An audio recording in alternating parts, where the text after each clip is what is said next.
Tuhan, terima kasih untuk waktu ini. Kami bisa berkumpul di dalam nama-Mu. Saya berdoa supaya Engkau akan curahkan Roh Kudus, supaya kami bisa mengerti firman-Mu, percaya firman-Mu, dan lakukan firman-Mu. Saya berdoa supaya Engkau akan membantu kami.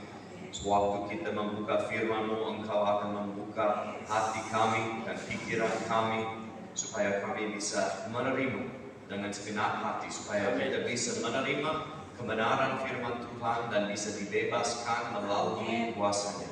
Saya berdoa supaya Engkau akan bantu kami semua. Waktu saya bicara, bantu saya bicara sesuai dengan firman-Mu, sesuai dengan hati-Mu, sesuai dengan Roh-Mu. Saya berdoa supaya Engkau akan membantu saya, dan saya juga berdoa untuk setiap orang di sini, supaya kami semua akan dengar dengan satu hati yang jujur, hati yang tulus, hati yang siap menerima firman Tuhan dan lakukan firman juga. Saya berdoa hanya dalam nama Yesus Kristus. Amin. Amin. Amin. Tuhan memberkati. Shalom. Shalom. Saya mau terima kasih kepada Bu Gembala dan kepada Pak Nelson untuk mengajak saya ke sini untuk membagi firman Tuhan. Nama saya Christopher. Saya asli Biak. Oh, beda. Saya asli Amerika. Istri saya, dia asli Indonesia. Dia asli, memang itu dia lahir di Jakarta, tapi itu orang tuanya itu datang dari Manado, Sangir, sudah campur begitu. Tapi ya, saya di sini untuk Mission Motivators, untuk bicara tentang penginjilan. So kami baru datang itu kebalik dari itu mana? SP7 di sana di pasar, itu lakukan penginjilan, dan puji Tuhan itu firman Tuhan sudah dibagi di sana.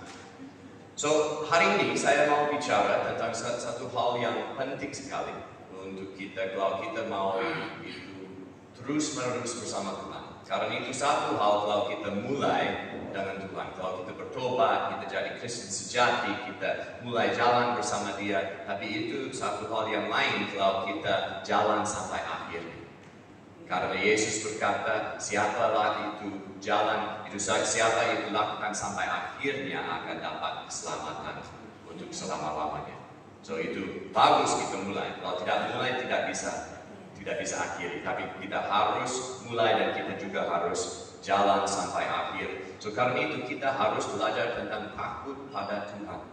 Karena ini permulaan hikmah. Dan itu tidak maksudnya permulaan itu kalau kita mulai baru percaya Tuhan kita perlu itu, tapi setelah itu kita hanya berpikir tentang kasih Tuhan. Tidak. Itu maksudnya itu permulaan hikmah. Itu maksudnya, itu takut pada Tuhan, itu dasarnya. Kita selalu harus ada dasar takut pada Tuhan. Karena kadang-kadang kita mengasihi Tuhan, sudah itu semangat, kadang-kadang kita sudah tidak terlalu semangat. Tapi waktu kita tidak terlalu semangat, bisa digodai oleh dosa, bisa digodain. Dan kalau kita digodain dan tidak takut pada Tuhan, kita akan berpikir, ya tapi Allah mengasihi saya, nggak masalah, saya bisa lakukan. So kita harus selalu itu dasarkan kehidupan Kristen kita di atas itu takut pada Tuhan. So saya mau mulai dengan tanya itu. Saya nggak bisa lihat jamnya, so itu bisa lama, nggak masalah. Itu kita mulai, saya mau mulai dengan tanya satu pertanyaan. Itu kasih Allah itu tanpa syarat atau ada syaratnya? Tanpa syarat. Tanpa syarat. Kita berkata begitu karena kita berpikir tentang Yohanes 3 ayat 16 itu Allah itu begitu besar kasih Allah sehingga Dia mengaruniakan anak sendiri untuk siapa? Dunia ini, dunia yang baik atau jahat? Dunia yang jahat. So itu maksudnya Dia itu kasihnya itu terhadap semua orang di dunia ini. Walaupun mereka masih hidup di dalam dosa, berontak sama Dia, dan mereka layak ke neraka untuk selama-lamanya, Dia mengasihi mereka. Tapi kita mau tanya, ini kasih seperti apa? Karena tidak hanya ada satu macam kasih Allah di dalam Alkitab, dan kita harus pisahkan dari itu kasih Allah, karena ada berbeda macam. So kita lihat di Yeskiel pasal 33, karena kita mau mengerti tentang itu Yohanes 3 ayat 16, ini kasih seperti apa? Kasih seperti apa? Itu ayat 11. Ada mikrofon bisa bantu saya baca itu kalau my friend Albert bisa baca itu. Yeskiel, karena nanti saya ada beberapa ayat dan kalau saya baca itu pelan-pelan dan jadi aneh dan orang itu susah dengar, itu akan sakitin telinga untuk semua orang. Itu Yeskiel 33 ayat 11. Ya, demikianlah firman Tuhan. Katakanlah kepada mereka, demi aku yang hidup, demikianlah firman Tuhan Allah, aku tidak berkenan kepada kematian orang fasik, melainkan aku berkenan kepada pertobatan orang fasik itu dari kelakuannya, supaya ia hidup. Bertobatlah dari hidupmu yang jahat itu. Mengapakah kamu akan mati, hai kaum Israel? So di sini kita lihat kasih Allah terhadap orang fasik. Maksudnya, dia tidak berkenan kalau mereka binasa, kalau mereka mati di dalam dosa mereka. Dia lebih suka kalau mereka bertobat dan dapat hidup di dalam Yesus Kristus, di dalam itu kasihnya. Tapi kita lihat, ini bukan kasih seperti satu bapa terhadap anaknya. Ini kasih seperti kita juga harus ada terhadap musuh kita. Maksudnya kita tidak mau musuh kita mati dan ke neraka. Kita lebih suka kalau mereka bertobat dan jadi Kristen sejati dan dapat hidup kekal. Okay? So dia ada belas kasihan terhadap segala itu setiap orang. Dia tidak mau mereka binasa. Lebih suka kalau mereka bertobat. Dia tidak senang waktu dia menghakimi karena dosa mereka. Dia lebih senang kalau dia bisa mengampuni mereka karena mereka bertobat dan datang kepada dia. Tapi kita ingat, kita bagaimana tahu ini itu kasih yang sama dengan Yohanes 3 ayat 16. Karena di Yohanes 3 ayat 16 itu juga berkata, dia mengaruniakan anak kepada orang yang fasik supaya mereka bisa dapat hidup kekal kalau mereka percaya. Tidak, dia kasih mereka dan mereka semua akan ke surga. Tapi supaya mereka tidak akan binasa, dia mengaruniakan anaknya supaya kalau mereka percaya kepada anaknya, mereka akan dapat hidup kekal, tidak binasa. Tapi kalau mereka tidak percaya, mereka akan binasa. So, ini sama dengan ayat ini. Kita bisa lihat itu Allah tidak senang waktu dia lihat dunia ini berontak sama dia. Dia marah. Bagaimana kita tahu dia marah? Karena dia kasih banjir waktu Nuh. Karena dia itu kasih hukuman mati kepada Adam dan Hawa. Karena dia itu sering kali dia menghakimi banyak orang di perjanjian lama, kita bisa lihat. Dan di perjanjian baru kita lihat dia masih marah. Karena kalau Ananias dan Safira, waktu mereka lakukan dosa dan berbohong kepada Roh Kudus, dia matikan mereka pas di gereja. Dan kalau kita lihat di Wahyu, itu berkata Yesus Kristus akan datang dengan mata penuh dengan api. Dan dia akan pakai pedang, dan dia akan menghakimi semua orang yang lakukan jahat. Maksudnya Allah penuh dengan murka. Itu kalau kita lihat di itu Mazmur 7 atau mungkin Mazmur 11, itu berkata Allah penuh dengan murka setiap saat terhadap orang yang melakukan dosa.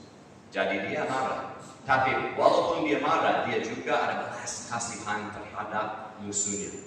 Dan dia mau lebih suka kalau mereka bertobat dan balik kepada dia dan dapat pengampunan dosa dan dapat belas kasihannya dan jadi anaknya. Ini dia lebih suka. So, kasih seperti ini itu tanpa syarat. Sebelum orang percaya, sebelum orang bertobat, sebelum orang melakukan satu hal yang bagus, itu dia sudah mengasihi mereka. Maksudnya dia sudah belas kasihan terhadap mereka dan dia ada hati untuk mereka bertobat dan dapat hidup. Tapi itu kasih Bapa beda. Kasih Bapa itu ada syarat.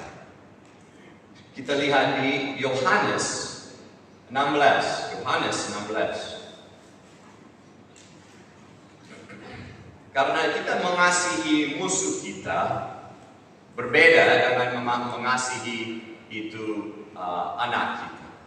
Itu juga itu kita mengasihi, kita bisa berkata dengan gampang. Kalian mengasihi semua anak-anak kecil di dunia ini, mengasihi atau tidak mengasihi? Mengasihi semua. Tidak mau mereka dapat hal yang buruk, mau semua anak-anak kecil dapat hal yang berkat yang baik di dunia ini. Tapi tidak maksudnya kita semua kerja keras untuk semua orang anak kecil di dunia ini bisa dapat makanan setiap hari. Tidak. Karena kita tidak ada tanggung jawab untuk mereka. Karena tidak ada tanggung jawab. Kita tidak ada hubungan dekat. Kita ada niat, ada hati yang berpikir kita mau baik untuk mereka. Tapi kita tidak ada tanggung jawab untuk semua anak-anak di dunia ini. Tapi kalau anak-anak kita sendiri, itu beda. Kita ambil tanggung jawab. Kita tahu, kalau anak ini perlu makan, itu tanggung jawab saya untuk dapat dan kasih kepada dia. Kita tahu itu ada satu perjanjian, satu hubungan, satu tanggung jawab. Dan anak-anak juga ada tanggung jawab terhadap orang tua. Harus hormatilah orang tua. Dan mereka harus taat kepada orang tua. Dan bapak dan mama juga ada tanggung jawab untuk itu mendisiplinkan mereka, mengajar mereka, itu bantu mereka, kasih nasihat kepada mereka, lakukan banyak hal untuk mereka. Itu tanggung jawab orang tua. Kalau kita mau tanya, itu Allah mengasihi semua orang di dunia? Ya, tapi tidak seperti anak. Karena Yesus berkata, siapa lakukan dosa, mereka adalah anak iblis. Itu di Yohanes 8. 1 Yohanes 3 berkata, kalau orang hidup di dalam dosa, mereka adalah anak iblis. Karena kalau kita lahir dari Allah, kita akan hidup di dalam kebenaran. Itu 1 Yohanes 3 ayat 9 dan 10. So kita tahu itu ada anak iblis dan ada anak Tuhan. So kita harus menjadi anak Tuhan. Karena lahir di dunia ini, kita sudah berontak sama Allah. Tapi waktu kita lahir kembali, kita lahir dari Allah dan kita jadi anak Tuhan. So ada perbedaan, kita harus lihat. Tapi itu kasih dari Bapa, kasih terhadap anaknya, itu ada syarat atau tidak. Kita lihat di Yohanes 16, Injil Yohanes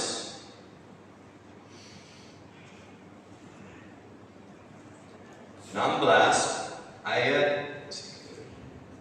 Ini Yesus berbicara kepada, I should have brought my glasses. Itu ayat 27.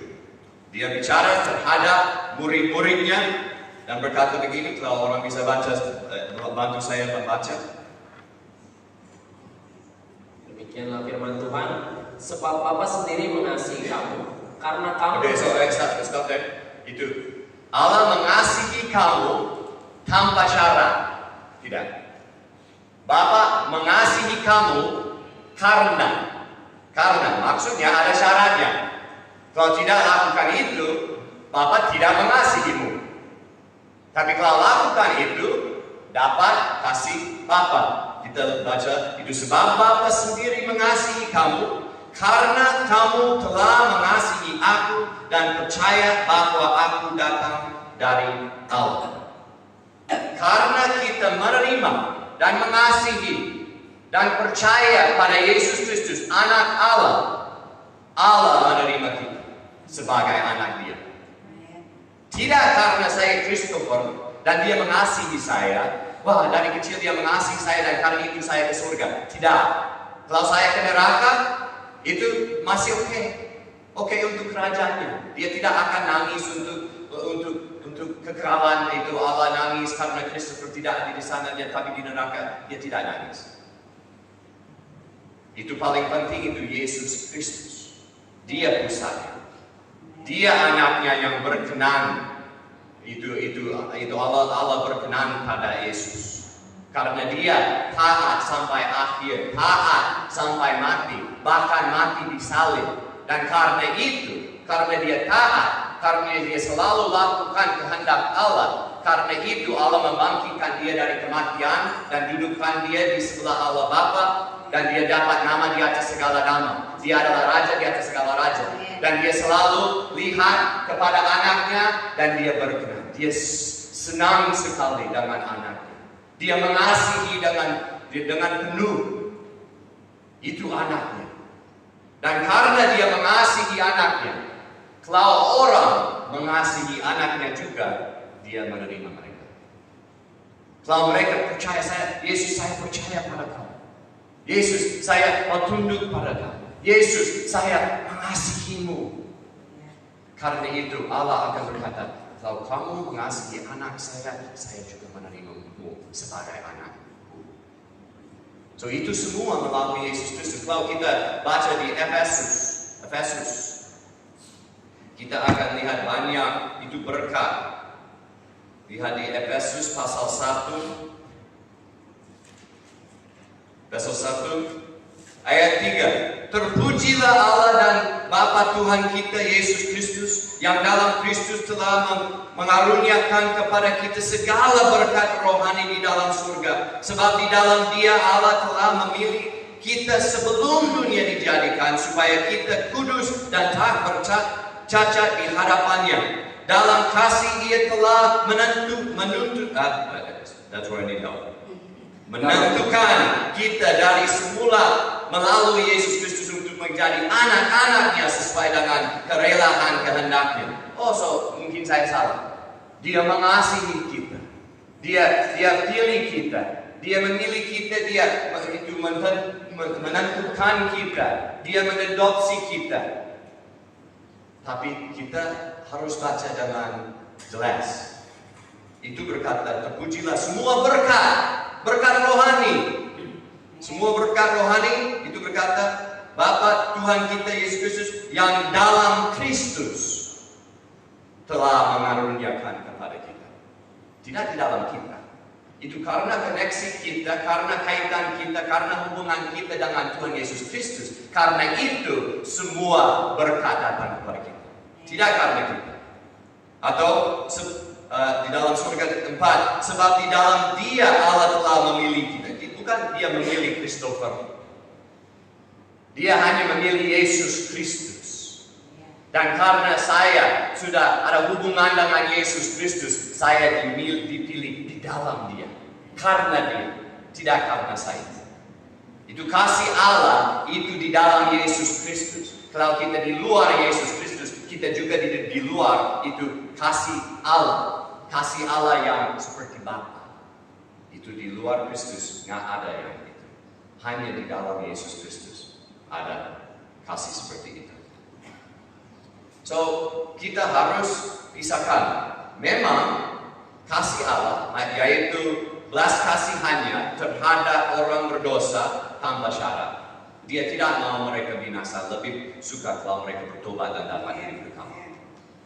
Tapi kalau kita berpikir, kasih Allah Bapa terhadap anaknya bagaimana? Itu ada syaratnya.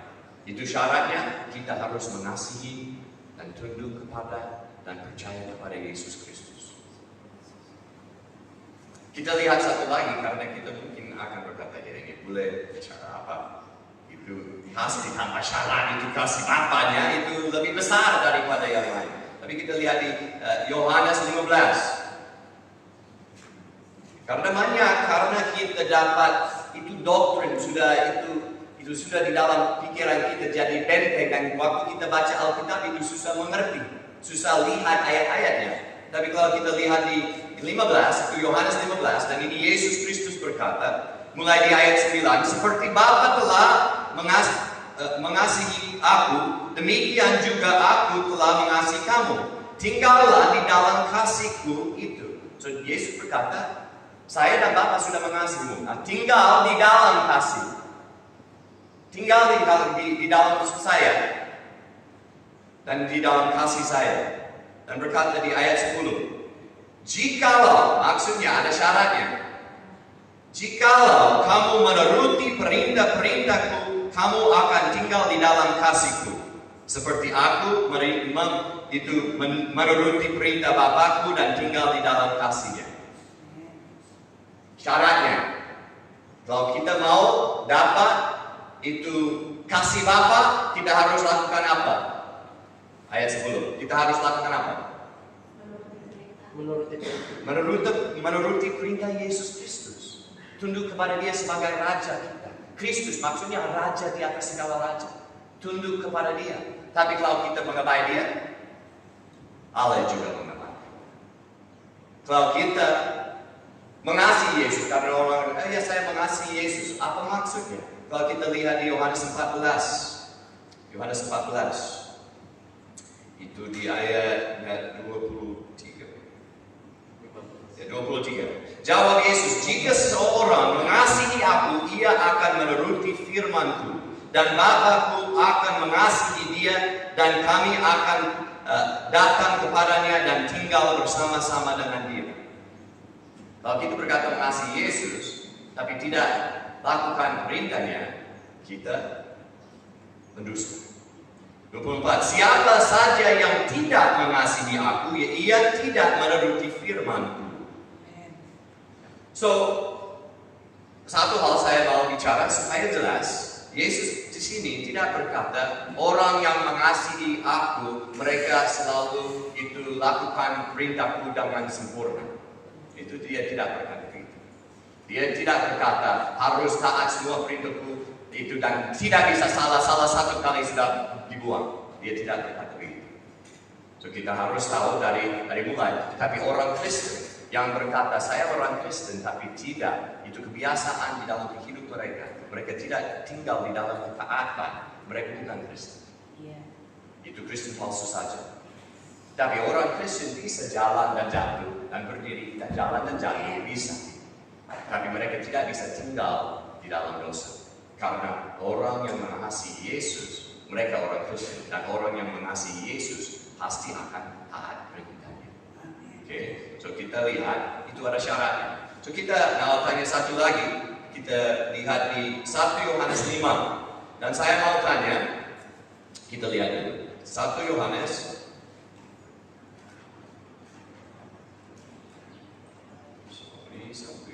pasal 5 ayat 11. Ayat 11. Inilah kesaksian itu, Allah telah mengaruniakan hidup yang kekal kepada kita. So saya mau tanya, kita sudah dapat hidup kekal atau belum dapat hidup kekal? Sudah bicara dengan itu. Saya baca satu kali lagi dan bisa jawab dengan yakin sekali. Inilah kesaksian itu, Allah telah mengaruniakan hidup yang kekal kepada kita. Kita sudah atau belum dapat hidup kekal? Sudah. Oke. Maksudnya kita bisa hidup di dalam dosa, kita bisa lakukan apa saja dan ke surga karena kita sudah ada. Kita sudah dapat. Kita itu tidak akan mati. Kenapa? Karena kita sudah ada hidup kekal. Kalau kita berpikir begitu, kita salah. Karena kita belum baca itu ayat yang sepenuhnya. Kita terus baca.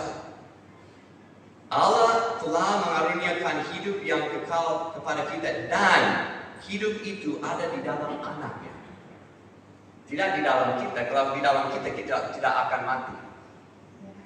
Itu di dalam Yesus Kristus yang duduk sebelah Allah Bapa. Hidup kita sudah sembunyi di sana. Itu di dalam Dia. Itu di dalam koneksi dan kaitan dengan Dia. Kalau kita tidak jalan bersama Dia, kita tidak ada hidup kekal. Ini seperti kalau saya itu satu masalah di dalam pikiran banyak orang Kristen adalah itu seperti transaksi. Mereka berpikir Yesus mati untuk dosa saya. Kalau saya percaya, saya dapat hidup kekal. Sudah beres, sudah selesai. Dan mereka berpikir itu seperti hidup kekal seperti ini. Dan Allah kasih hidup kekal kepada saya. Sudah ada. Saya, oke, terima kasih. Saya mau pergi. Tapi Alkitab berkata hidup kekal seperti pena ini. Dan buku ini adalah Yesus Kristus. itu hidup kekal di dalam Yesus Kristus. Kalau saya ada Yesus Kristus dan di dalamnya ada hidup kekal. Tapi kalau saya berangkat dari Yesus Kristus, saya juga berangkat dari hidup kekal yang di dalam Dia. Oke, itu bukan transaksi, itu satu perjanjian. Itu satu hubungan. Dan itu hubungan ada syaratnya. Kita harus percaya pada Dia, kita harus mengasihi Dia, kita harus tunduk pada Dia. Dan kalau kita tidak lakukan syaratnya, kita di luar Dia dan juga jauh dari kehidupan di dalam Dia. So, kita lihat itu di ayat 12. Siapa yang memiliki anak, ia memiliki hidup. Siapa yang tidak memiliki anak, ia tidak memiliki hidup. Karena itu hidup kekal di dalam Dia. Sudah kasih, kita sudah dapat, tapi itu sudah dapat di dalam hubungan kita dengan Yesus Kristus. Tidak di luar Yesus Kristus kita sudah dapat hidup kekal. Itu jelas? Jelas. Itu hubungan, itu paling penting. Itu bukan satu transaksi. So, kita mau balik ke itu Roma 8. Roma 8 dan kita baca beberapa ayat di sini. Itu Roma 8 ayat mulai di ayat 14. Semua orang yang dipimpin oleh Roh Allah adalah anak Allah. Sebab kamu tidak menerima roh perbudakan yang membuat kamu menjadi takut lagi, tetapi kamu telah menerima roh yang menjadikan kamu anak Allah. Oleh roh itu kita berseru, ya Allah, ya Bapa. Roh itu sendiri bersaksi bersama roh kita bahwa kita adalah anak-anak Allah. So, saya mau tanya, kita sudah jadi anak Allah atau kita belum jadi anak Allah? Sudah atau belum? Dengan yakin berkata. Okay. Setiap kali kalau saya tanya pertanyaan itu pasti itu satu trik. How do you say trick? Jebakan. Ya, itu pasti harus hati-hati jawab ya. Oke. Karena di sini itu jelas kita sudah jadi anak. Oke, saya mau tanya apa maksudnya siapa dipimpin oleh roh? Ini maksudnya jadi seperti Benjamin? Tidak, lihat di ayat 13. Itu selalu lihat konteks supaya kita bisa tahu. Karena siapa dipimpin oleh Roh Kudus, mereka adalah anak Allah. Kita apa maksudnya pimpin dalam Roh Kudus di dalam ayat ini? 13. Sebab kita mulai di 12. Jadi saudara-saudara, kita adalah orang berutang, tetapi bukan kepada tabiat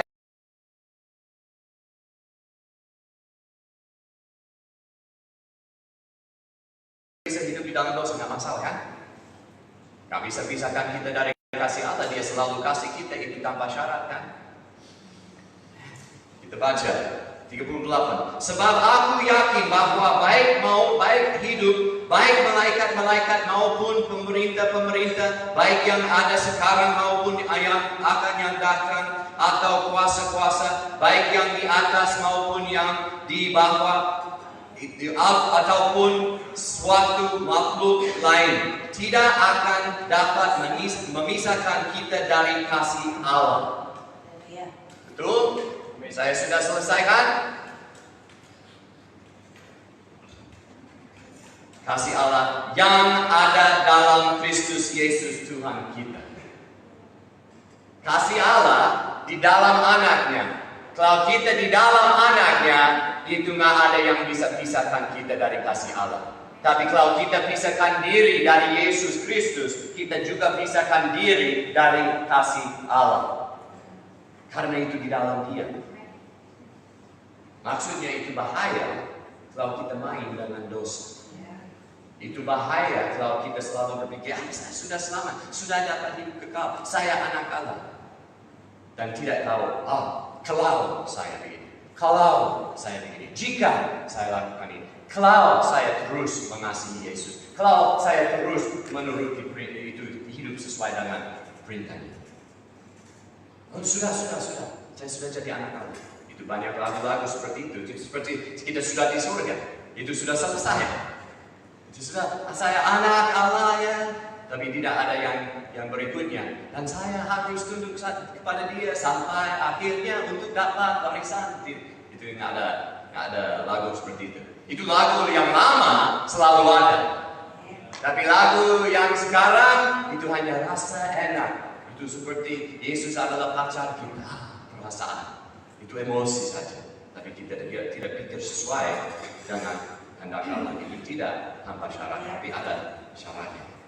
So kita mau tanya ini, apa itu bahaya dosa? Saya tanya begini, kalau saya besok, saya bersaksi hari ini saya hidup sesuai dengan kehendak Tuhan. Saya tidak sempurna, itu jauh dari sempurna. Tapi saya hidup sesuai dengan kehendak. Tapi kalau besok saya berdosa, bagaimana? Bagaimana? Itu bahaya. Maksudnya saya dipisah oleh Tuhan, dari Tuhan, kalau saya berdosa. Dosa besar.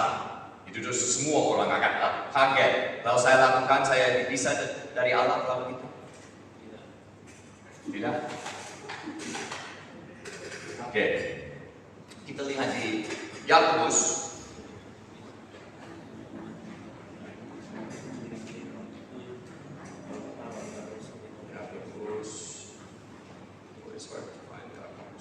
Yakobus pasal 1. Kita mau lihat prinsip ini dan lihat jelas supaya kita bisa seimbang, supaya kita tidak ke ekstrim ini atau ke ekstrim itu. Dua ekstrim itu saya harus sempurna, kalau saya jatuh itu terlambat, putus asa. Yang lain itu, Yesus mengasihi saya tanpa syarat, saya lakukan tapi nggak ada masalah, nggak ada akibatnya. Oke, itu juga satu ekstrim dan dua-duanya bahaya. Oke, kita lihat di pasal 1 ayat 14. Namun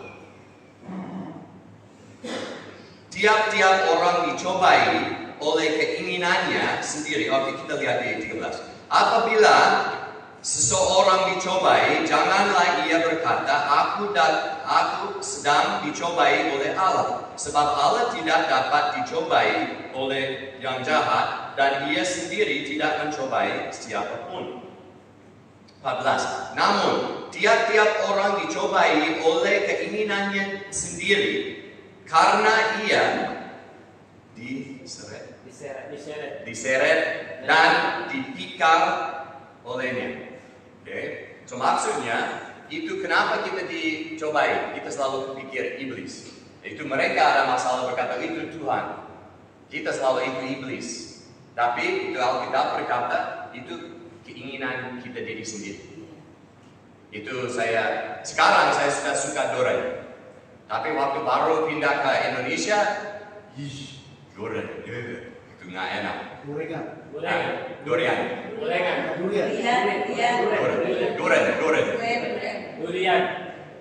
I'll say it in English. Durian. I like durian. Saya tidak suka durian waktu itu. Dan kalau saya lagi puasa dan orang mau mencobai saya, mereka bawa durian.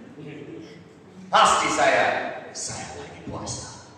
Tidak gampang. Karena saya tidak suka. Itu kita dicobai waktu kita suka hal itu. Sekarang kalau saya puasa dan bawa durian, saya akan mungkin sudah selesai. Okay? So itu kalau keinginan nggak ada keinginan di dalam kita tidak akan lakukan. Okay? So itu dicobai oleh keinginan diri sendiri.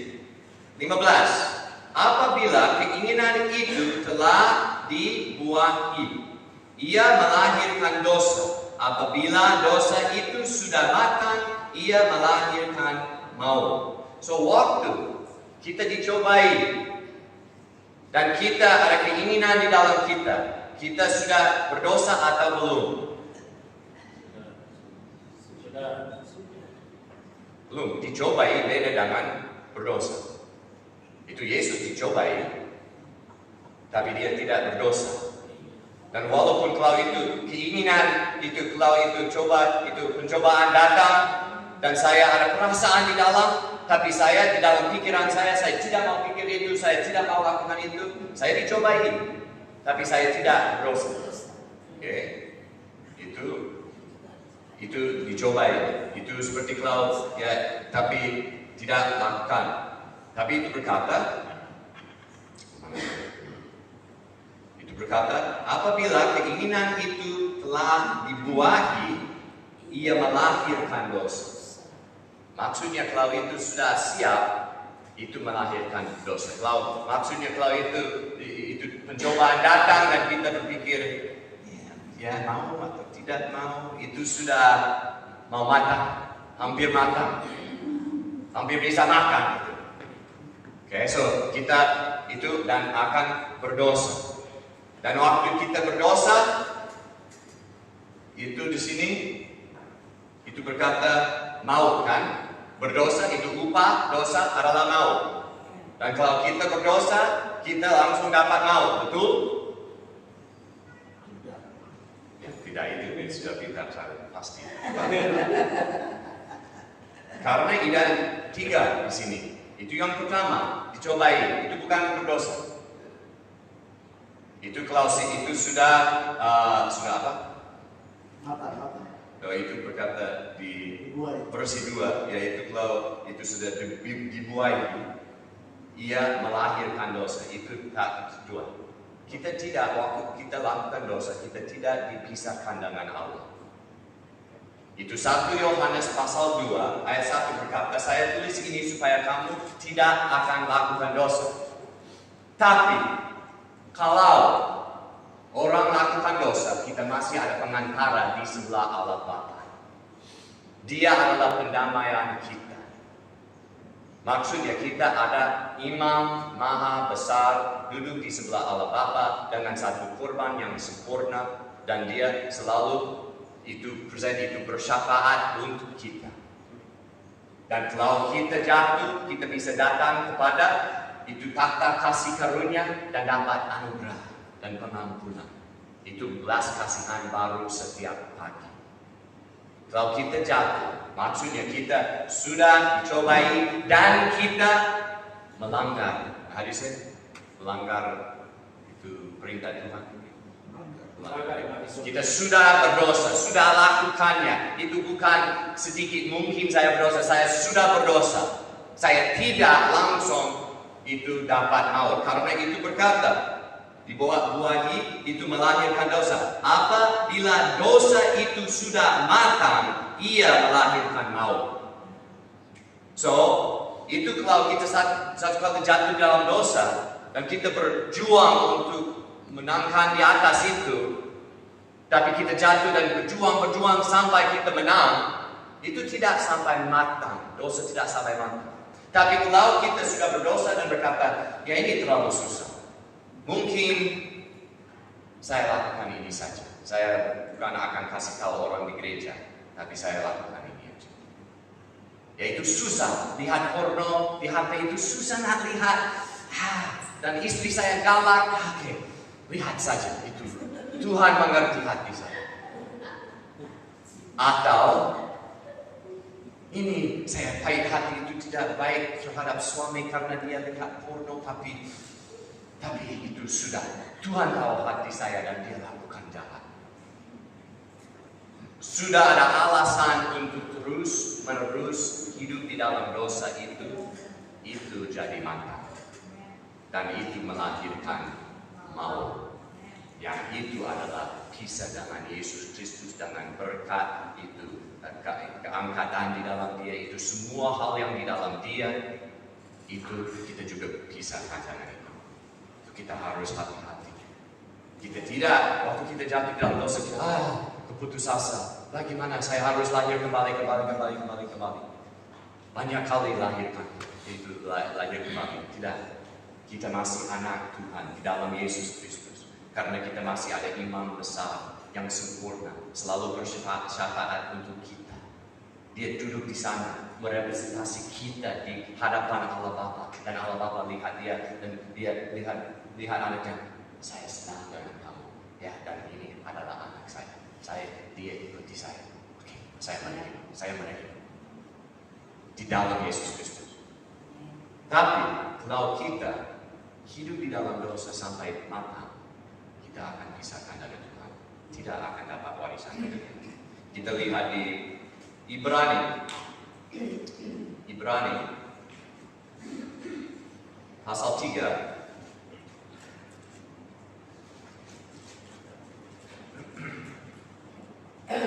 Karena saya mau tanya, apa itu bahaya dosa?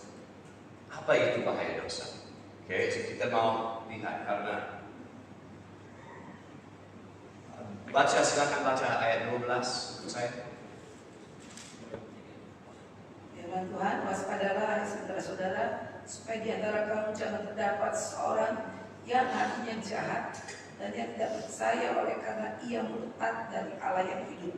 Oke, so ini berkata itu kita bisa jadi murtad. Kita bisa murtad dari Allah. Itu bukan maksudnya kita tidak percaya agama Kristen lagi.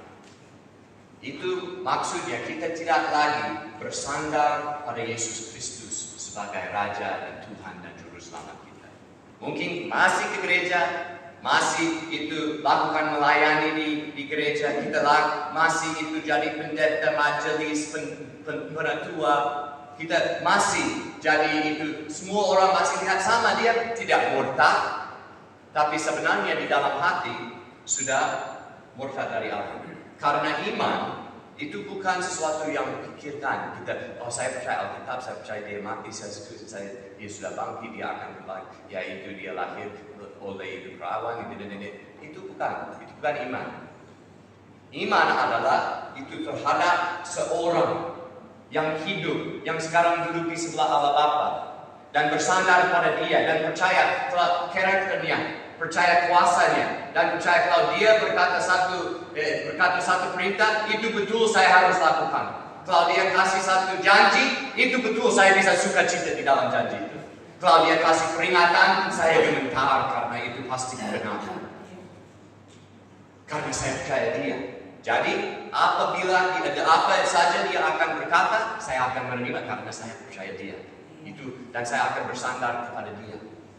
Tapi orang yang sudah murtad, mereka tidak lagi. Mereka masih ada agama, masih ada itu kelihatan mereka, karena ini gampang di Papua. Saya tinggal di Manado, itu gampang sekali kelihatan seperti Kristen. Karena kekristenan jadi kebaktian. Datang duduk waktu persembahan, nyanyi, lebih semangat lagi nyanyi, oke, kita lakukan itu, siapapun bisa lakukan itu. So itu gampang bisa jadi murtad di dalam situasi begitu, dan orang tidak akan tahu. Tapi karena tidak ada hubungan dekat lagi, tidak tinggal di dalam Yesus dan berbuah roh dari Dia, tidak tinggal di dalam Dia. So di sini itu kita berkata, waspada saudara-saudara, supaya di antara kamu jangan terdapat seorang pun yang hatinya jahat dan tidak percaya sehingga murtad dari Allah yang hidup. Waspada. Ini kepada orang saudara. Saya sekarang mau bicara ini terhadap kalian. Kepada kalian, waspada. Supaya di kalian tidak ada orang yang murtad dari Allah. Terus 13. Tetapi kehendaklah kamu saling menasihati setiap hari, selama masih dapat dikatakan hari ini, supaya jangan ada di antara kamu yang menjadi keras hatinya karena tipu daya dosa. Karena sudah itu tipu daya dosa, karena seorang sudah hidup di dalam dosa, mereka bisa jadi keras hati. Apa maksudnya keras hati? Tidak percaya, sudah murtad. Pikirannya mungkin masih percaya Alkitab, tapi hatinya tidak bersandar pada Yesus Kristus lagi. So itu, apa bisa lakukan itu? Dosa bisa mengeraskan hati kita supaya kita tidak hidup di dalam Yesus. Maksudnya bagaimana itu dosa jadi matang? Itu karena kita hidup di dalam itu sampai tipu daya dosa itu mengeraskan hati kita dan kita sudah murtad dari Allah. Itu bahaya dosa.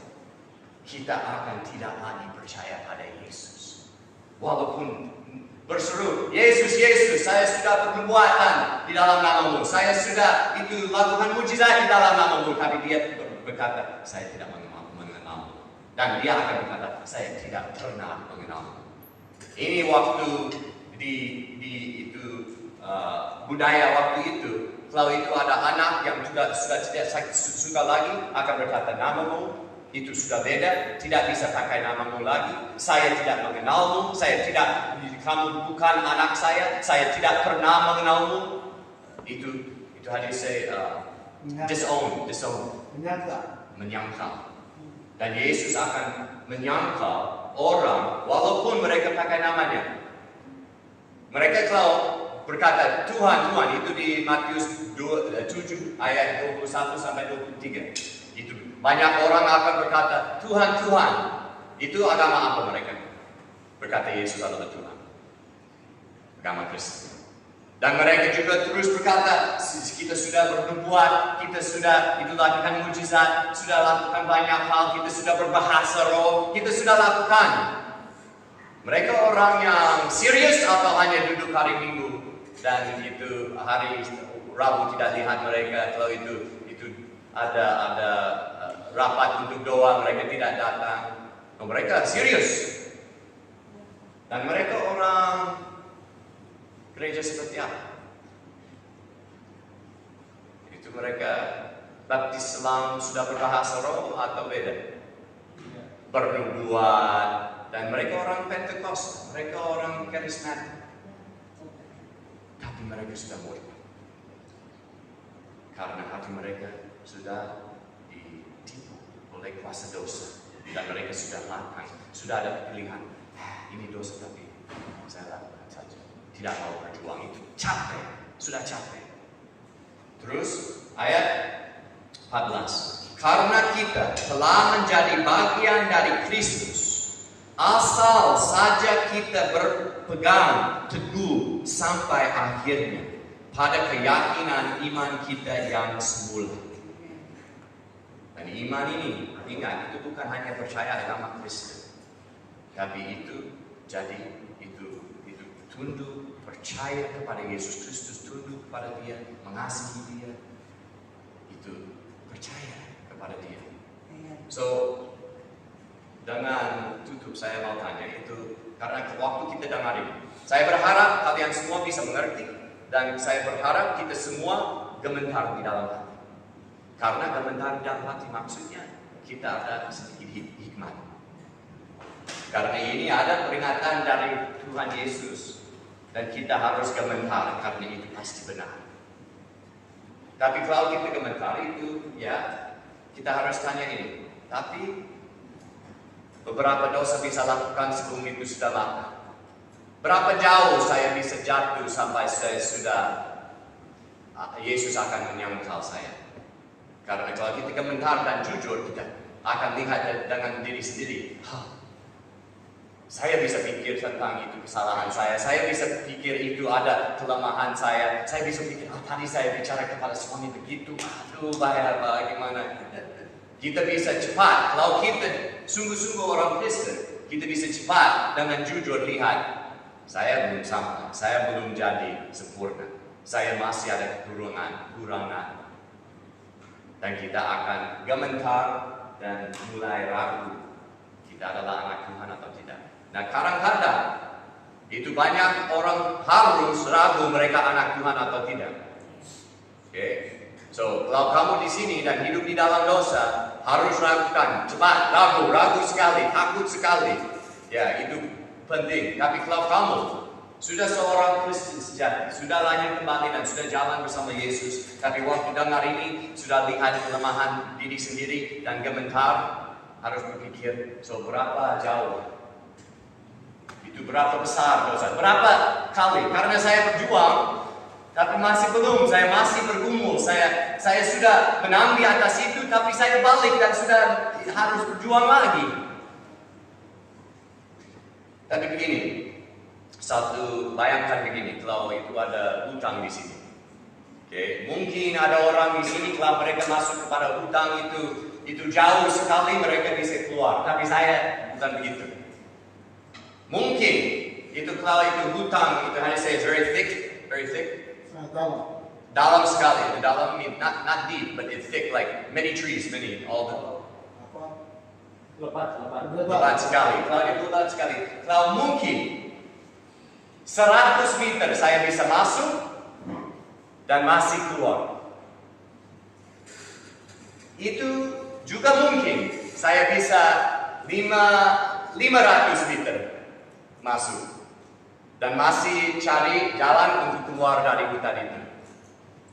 Tapi itu berapa meter saya bisa jalan di dalam sampai saya tidak bisa cari jalan keluar, supaya saya sudah sesat, tidak tahu di mana, tersesat itu di mana dan saya mati di dalam hutan itu. Itu berapa meter? Kalian tebak, berapa meter? 1 kilometer? Mungkin. 2 kilometer? Mungkin tidak. Kita tidak tahu. Tidak tahu berapa jauh kita bisa di dalam dosa. Jadi, kita harus pikir, saya bisa lakukan ini berapa kali sampai saya masih oke. Kalau ada garis di sana, kita tidak begini. Oh itu garis saya bisa, itu dekat sekali atau bagaimana? Kita harus lari jauh dari hutan itu. Kita harus lari jauh dari dosa. Dan cari kebenaran, cari keadilan, cari Roh Kudus, cari itu satu hidup yang saleh. Kita harus cari itu supaya kita tidak lari di dalam hutan, karena kita tidak tahu kapan kita tidak pikir lagi bagaimana keluar dari dosa. Tapi kalau kita masih gemetar dan kita masih waktu kita dengar satu khotbah seperti itu, kita masih, saya harus waspada. Saya harus berpikir, saya harus berdoa lebih itu keras lagi karena saya perlu bantuan dari Tuhan. Kalau kita masih ada hati seperti itu, maksudnya kita masih bersandar pada Tuhan. Karena orang yang tidak bersandar pada orang yang di dalam dosa, mereka tidak bisa bersandar kepada Yesus. Kenapa? Karena mereka bersandar pada diri sendiri. Mereka tidak bisa itu cari itu kehendak Tuhan karena kenapa? Karena mereka lagi cari kehendak diri sendiri. Tapi kalau kita masih mau cari kerajaan Allah, kita masih mau cari itu kebenaran. Ini di dalam kehidupan saya, itu sudah lama saya berjuang dengan ini. Tapi saya mau terus-menerus berjuang sampai saya menang di atas ini.